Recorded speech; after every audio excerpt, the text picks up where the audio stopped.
আপনারা কি ইউটিউবে আশা ও ভালোবাসা এই মুভিটি খুঁজে পাচ্ছেন না? তো কি হয়েছে, আমাকে বন্ধু বানান, আমি মুভির মতন বিনোদন দেবো। মুভির মতন বিনোদন চাইলে এখনই আমার চ্যানেলটি লাইক এবং সাবস্ক্রাইব করে পাশের বেল আইকনটি বাজিয়ে দিন বন্ধুরা। সহজেই আমার বন্ধু হয়ে যান এবং আমার চ্যানেলটিতে লাইক এবং সাবস্ক্রাইব করুন। মুভির মতন বিনোদন চাইলে ভিডিওটি কেটে কেটে কিংবা স্কিপ করে দেখবেন না।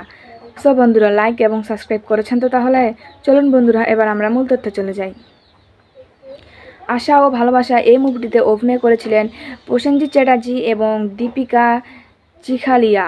সো বন্ধুরা, এই মুভিটি পরিচালিত করেছিলেন সুজিত গুহা এবং লিখেছেন শক্তিপদ রাজ শুরু। সো বন্ধুরা, এই মুভিটি সঙ্গীত শিল্পী হিসেবে ছিলেন বাপ্পি লাহিড়ী এবং মুভিটির মুক্তির তারিখ ছিল 1989, দেশ ছিল ভারত এবং ভাষা ছিল বাংলা। সো বন্ধুরা, আশা করি আমার ভিডিওটি তোমাদের প্রত্যেকের অনেক অনেক ভালো লাগছে এবং আমার পরবর্তী ভিডিও পাওয়ার জন্য আমার বন্ধু হয়ে অবশ্যই চ্যানেলটিতে লাইক এবং সাবস্ক্রাইব করে পাশে থাকবেন। ভালো থাকবেন, সুস্থ থাকবেন, ধন্যবাদ।